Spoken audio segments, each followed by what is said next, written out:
Watch right now on the Front News Project.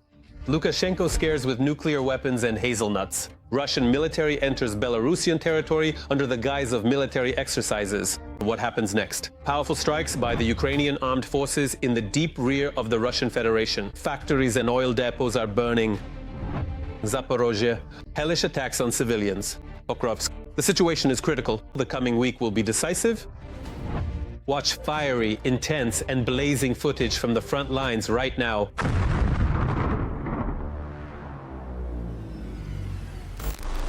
This is the fourth year of the full-scale war that Putin's Russia started on Ukrainian soil.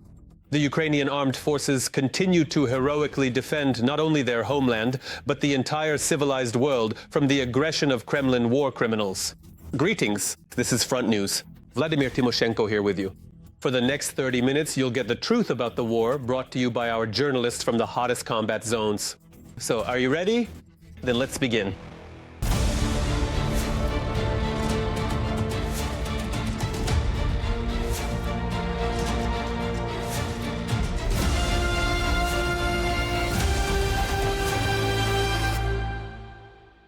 And we're starting right away with exclusive material. Ukraine is attacking enterprises of the Russian military-industrial complex and doing so with unprecedented intensity and effectiveness. Just over the past few nights, friendly drones have paid visits to unique factories that produce components vital for weapons manufacturing. We're talking about helium for rockets, lenses, and military electronics. Why is this happening right now? And what in total is the aggressor country losing as a result of these Ukrainian drone attacks? We'll talk about that next. Don't be afraid. What is this? What is it? It's nothing serious. Are they flying? Where? Where are they flying to? Fires at factories and closed airports. That's how August began in Russia.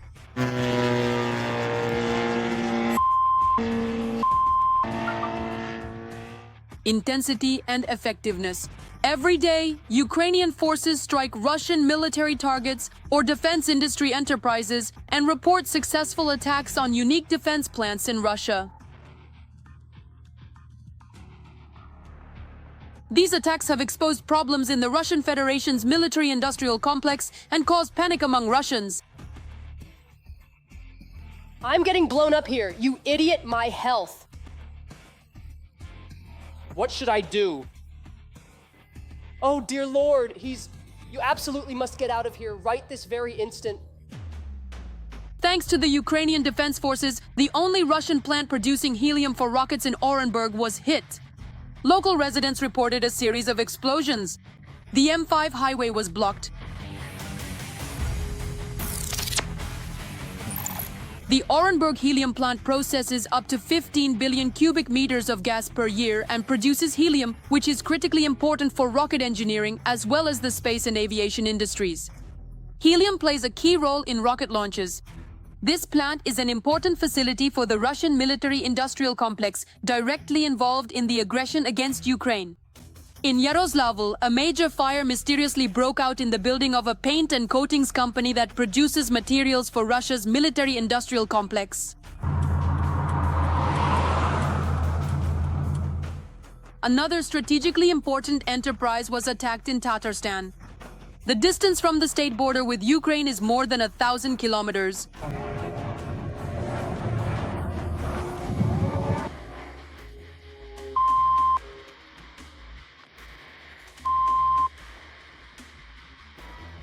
UAVs reached the workshops in Yelabuga. Here, on the territory of Alabuga, is the headquarters of the company that manufactures combat drones.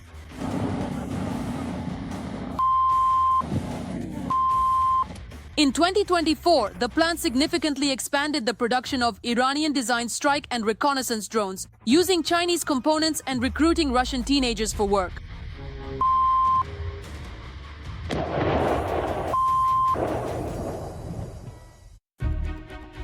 The Defense Forces gave Stavropol's Monocrystal an explosive night.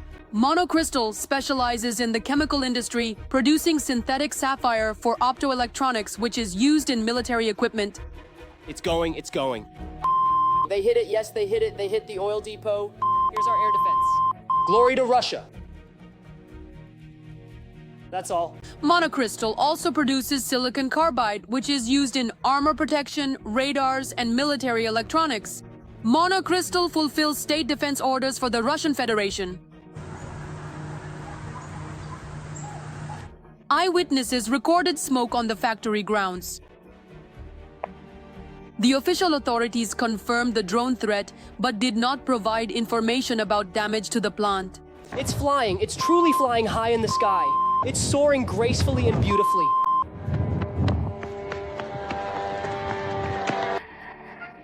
It is currently firing, indicating that the process or action has successfully commenced and is now in progress. In Arzamas, Ukrainian drones attacked an instrument-making plant.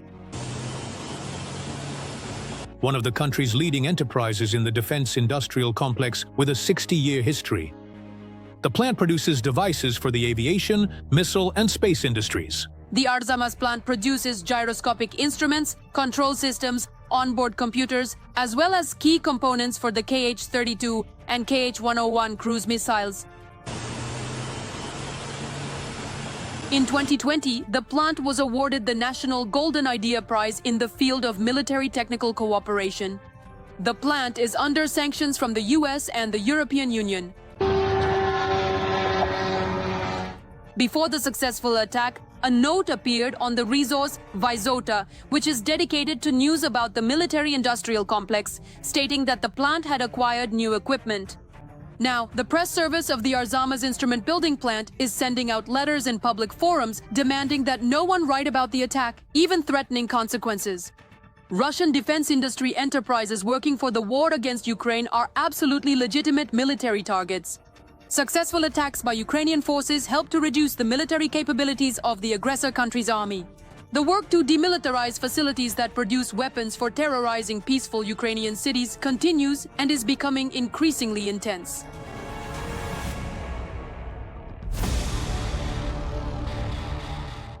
And now, let's analyze the operational situation on the long-suffering Pokrovske direction of the front. The situation here, as usual, is extremely tense. On the Pokrovske direction, during the course of this day, the aggressor attacked our positions 42 times in the areas of the settlements of Vladimirovka, Nikanorovka, Krasny Lyman, Novoekonomikeskoy, Rodinskoy, Luk, Chunishino, Zverevo, Kotlino, Udaknoe, Orekhovo, Nova Ukrainka, and Daknoe. Holding back the enemy onslaught, Ukrainian defenders have already repelled 40 attacks. The fighting has not subsided to this moment. And earlier this week, Russian war criminals attacked Zaporizhzhia with guided aerial bombs. As a result of the enemy shelling, civilians in the city were injured. More than 20 people were injured. The occupiers treacherously and cynically shelled the bus station and the university hospital in the evening, destroying residential buildings, businesses, and shops. The greatest destruction is at the local bus terminal. All the details are in the report from the scene by TSN correspondent Kira Oves. We are now right next to the bus station. It was almost completely destroyed as a result of a Russian airstrike. Utility workers are still on site. With the help of heavy machinery, they are removing the debris of massive concrete slabs. The moment of the enemy strike was captured by surveillance cameras. The footage shows that the Russians deliberately targeted the bus station with an aerial bomb. This happened at 6 p.m. during a busy time when buses at the station were preparing to depart. There were 11 people there, passengers, staff, and drivers. After the strike, rescuers had to pull one of the injured out from under the rubble. The owner of the market stalls near the bus station recalls how it all happened. It happened instantly, quickly, and unexpectedly. I already went through an explosion 2 years ago. Back then, a shell from a tornado hit our house, so I know what that's like. Only the walls were left. Cracks appeared. The whole slab is buried. As far as I know, they were pulling someone out from under the debris there. Right now, the #1 task is to dismantle the destroyed structures so they don't fall on drivers and passengers. After all, the station, although operating in a limited capacity, is still functioning. Will it be possible to restore the destroyed buildings? That will be decided by the specialists. Many slabs, a lot of slabs were destroyed as a result of the airstrike. That's why we're now dismantling and removing as many of the overhanging structures as possible that pose a threat to people's lives and health. It will definitely take several days. After that, we'll be told what to do with this building, whether to completely dismantle it or not. Starting today, buses are departing from the side lot of the bus station. We're setting it up now. There will be a temporary ticket office outside here to sell tickets to passengers. We're also guiding passengers by phone, where to go, how, and what to do. We're guiding passengers by phone, where, how, and what. The Russians also hit the medical university hospital. At that time, there were about 100 people there. Patients, doctors, and nurses managed to move away from the windows and go down to the basement level. That's what saved them. A KB bomb hit and struck a tree. The blast wave damaged everything. Fortunately, no patients were injured. Everyone was evacuated in time. About 200 windows in the building were damaged, and wards and doctors' offices were destroyed or damaged. Some of the medical equipment was put out of order or now needs repairs. Due to significant destruction, the clinic is currently unable to provide medical care. Since early morning, interns, staff from the medical university, and clinic employees have been at work, removing debris, sweeping glass-covered corridors and walkways, all to help the clinic resume operations as soon as possible. For now, all patients have had to be discharged home. The blast wave and debris also damaged about a dozen nearby houses. Utility services are working everywhere. Well then, now we move to the Lyman direction of the front. The enemy army's bloody rampage continues here as well. In the Lyman direction today, Ukrainian defenders repelled 6 Russian attacks in the areas of Novovodiane, Karpivka, Rydkodub, Kolodyazy, and Torske. One battle is still ongoing. Meanwhile, in Belarus, it was announced that during exercises with Russia, they will draw up a plan for the use of nuclear weapons and Oreshnik. But what is really behind this convoluted wording? Is it just another round of nuclear blackmail or a real threat on a planetary scale? And in general, these so-called exercises are a topic of their own. Amid all this, several hundred servicemen and several dozen pieces of Russian military equipment have already arrived in Belarus. Is the enemy capable, just like in 2022, of launching a new offensive from the territory of Belarus? More on this coming up. Russia and Belarus, during their joint Zapad 2025 exercises, plan to practice the use of nuclear weapons and the Oreshnik system. Of course, we plan to work on issues related to planning the use of nuclear weapons. For us, this is an important element of strategic, above all, deterrence. As for the Oreshnik system, the head of state has already spoken about it more than once. All decisions have been made, the location has been determined, and work is underway. And of course, as part of our Zapad exercise, together with our Russian colleagues, we will also work on planning the use of this type of weapon. That's an interesting statement, considering that just a month ago, both Putin and Lukashenko were saying that the first Oreshnik installation might only appear in Belarus by the end of the year. The first thing I want to say in this regard is that we have produced the first serial Oreshnik system, the first serial missile. Yes. And it has been delivered to the troops. Now the series has started. First of all. Second, our specialists, both Belarusian military experts and Russian ones, have chosen the site for the future positions. And right now, work is underway to prepare these positions. So most likely we'll resolve this issue by the end of the year. Well, we're not rushing. We're taking things calmly. There's no need to try to get ahead of ourselves. We both understand perfectly well that even if they've gone into mass production, as Putin said at that meeting on the bench, it only just happened recently. So there aren't and won't be any large quantities of this Oreshnik. Because again, our intelligence and our military experts say that this is more of a one-off production. There are actually a lot of stories connected to Oreshnik and Belarus coming straight from Lukashenko himself. At one point, he didn't know that the components were being made in Belarus. Then Lukashenko boasted that he would personally decide when to press the button. You probably noticed that my one condition for Putin was this. We in Belarus will determine the targets, not the Russians. But you'll help us operate it, since we don't know how yet. So we'll be pressing the button together, God forbid if it ever comes to that. But we will be the ones to choose the targets. He agreed. On the one hand, the first goal is achieved, internal propaganda showing that we're surrounded by enemies, but we have a very powerful weapon called Oreshnik. So don't be afraid and stick with me, with Lukashenko, and everything will be fine for you. And the second propaganda goal is aimed at the external audience, which Belarusians are now carrying out by essentially scaring Western countries. The most interesting thing is that the upcoming Zapad 2025 exercises are being presented as very safe and even peaceful. There are currently more than 30 military attaché representatives in our country, including from 9 NATO countries. They will also have the opportunity. We are inviting all of them to observe our exercises. In this way, we once again emphasize our peacefulness and openness, and the fact that we truly want to reduce this military tension, which unfortunately we see and feel. As they say, we are taking the first step. Even Lukashenko himself directly refuted the rumors about where that supposed attack is being prepared from. We have proven to all of them that we are not planning to attack you and that we will be conducting exercises in the center, deep inside Belarus. For what purpose? The exercises? Yes, the changes in the exercise plans. So as not to give you, as I already said, any reason to further accuse us of being aggressors, of planning to attack at the very least the countries of Eastern Europe, Poland, the Baltic states, and especially Ukraine. On the contrary, I would actually interpret this particular interview and Lukashenko's significantly shifted emphasis as very real and compelling evidence that such a military operation is indeed being prepared by the Russians, and that in no way whatsoever, so to speak, have they truly abandoned or completely retreated from carrying it out. As for the Oreshnik, they started off, as they say, on a high note, boasting that it was the most innovative and deadly weapon, threatening to wipe the entire West to dust with it. And how did it all end, as everyone can see? With isolated public statements that had zero real results.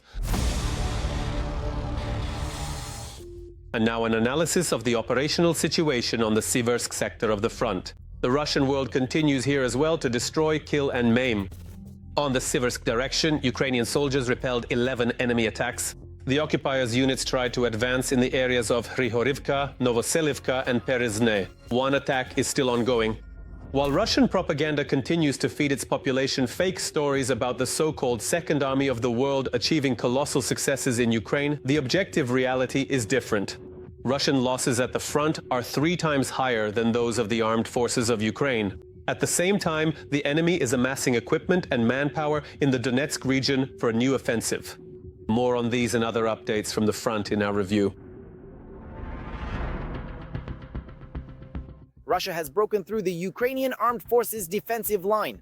The command is reassuring, saying that it's just a few sabotage and reconnaissance groups. Western analysts are already speculating about what the loss of the entire Donetsk region would mean. Meanwhile, Ukraine has launched a counteroffensive in the Sumy region and has recaptured a third of the occupied territories.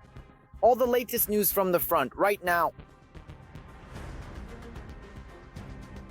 The Russians made a sudden breakthrough at the front ahead of the Putin-Trump meeting. This was reported by the Wall Street Journal. The occupiers found a gap in the Ukrainian defenses and then used their massive manpower reserves to break through. This concerns a salient in the direction of Dobropillia in the Donetsk region. Now, of course, Russian troops will try to take advantage of this moment, attempting to consolidate their positions, send in additional reinforcements, more troops, and possibly even equipment. And right now, probably in the next few days, the Ukrainian armed forces have a chance to somehow contain this breakthrough, maybe cut off the units that broke through by liberating territory at the very base of the breach, or start attacking from different directions and take all the villages, all the settlements along the way, so there's nowhere for them to hide and so on. At the same time, military analysts report that the Russian Federation does not control the entire territory that the assault troops managed to pass through. Most likely during the breakthrough, they were moving in light vehicles, and at this point it cannot be said that the enemy has managed to consolidate and take control of the entire salient. For now, there are only sabotage and reconnaissance groups there. These are irregular troops. These groups are dangerous because they are highly mobile. They will try to seize vehicles in order to infiltrate further. But it should also be remembered that Russian forces constantly use this tactic of small groups to accumulate at certain positions and then advance further. The Ukrainian command has already responded to the Russian breakthrough. It is reported that the most combat-ready National Guard units from the Azov battalion have been redeployed to reinforce this direction. Those very small assault groups have already felt the impact of this firsthand. They wanted to go in as groups, but got hit hard. And now we still can't get back out. Also, commenting on the situation, the spokesperson for the Dnipro military group confirmed the Russians' local success, but noted that it was about a dozen soldiers who managed to slip through the line of demarcation and were pinned down in fighting where they managed to get. It's not about them taking control of this territory. What actually happened is that a small number of Russians, between 5 and 10 people, managed to get through. And this is absolutely not how it looks on the map. It's not that they took control of the entire route they traveled. They made their way through and tried to hide in a basement. At the same time, experts note that Pokrovske itself, the city that all these encirclement attempts are aimed at and which is located somewhat south of the breakthrough site, has been holding out quite confidently despite constant heavy assaults.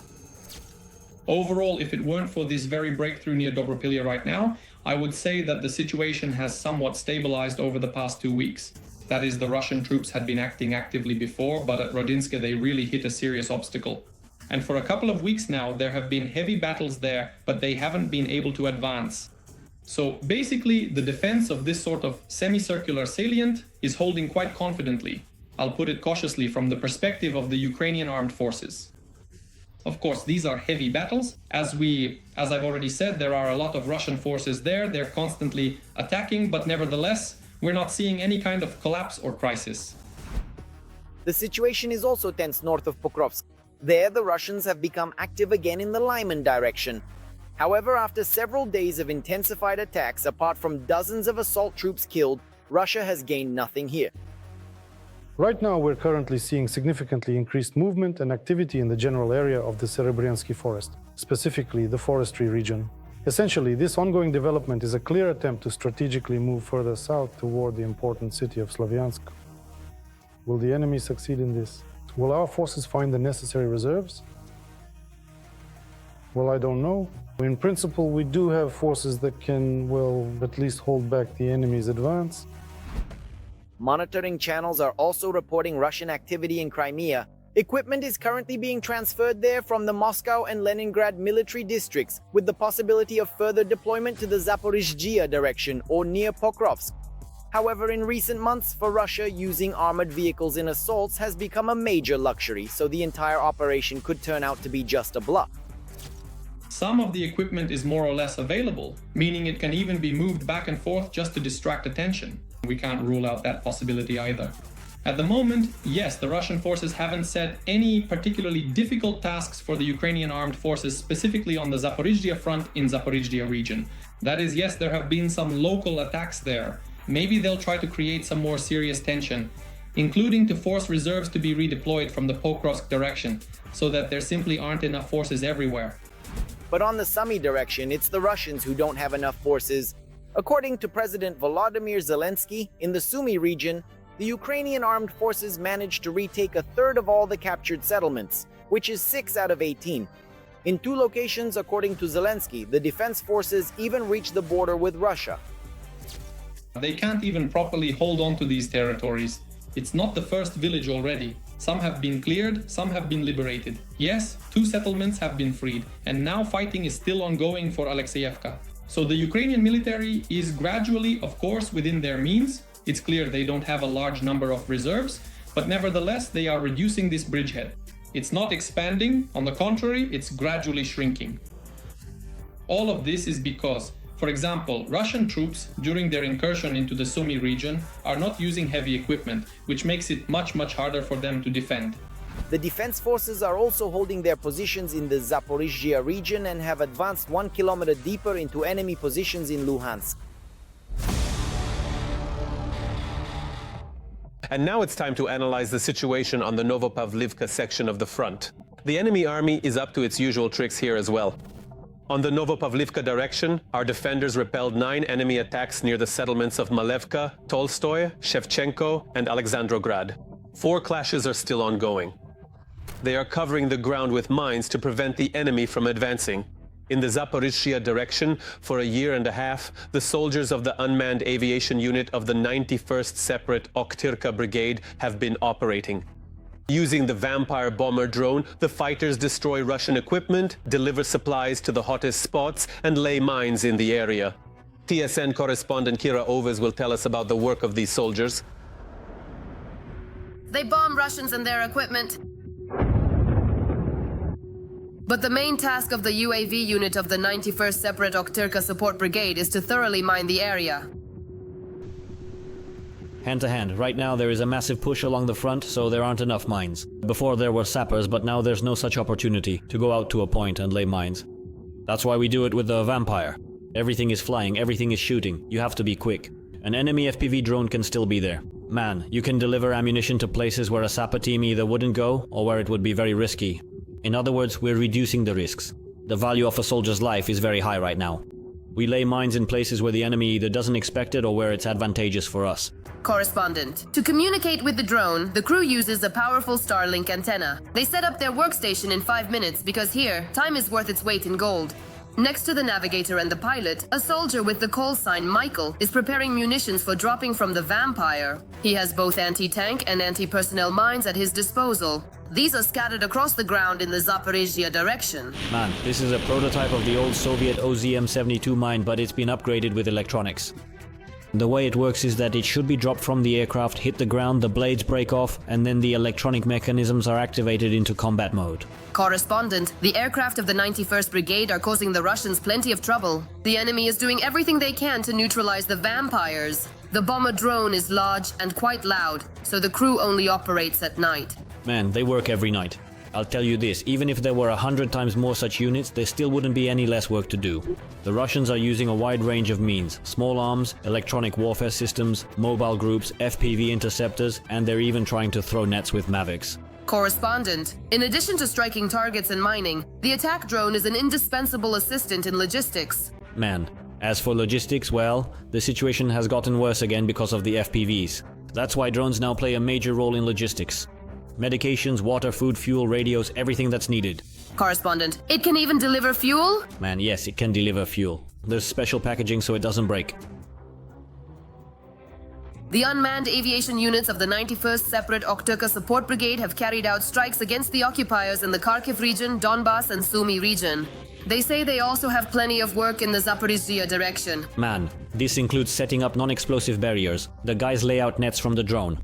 This is specifically the installation of explosive barriers. These are various types of mines that we use to stop assaults by both heavy armored vehicles, light vehicles, and other enemy units. Correspondent, despite being constantly busy, the soldiers are smiling and say they never get tired of inflicting losses on the Russians to bring our victory closer.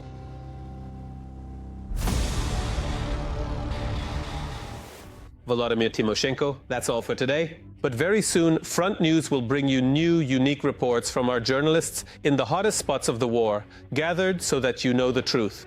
This was Volodymyr Tymoshenko. Take care of yourselves and your loved ones.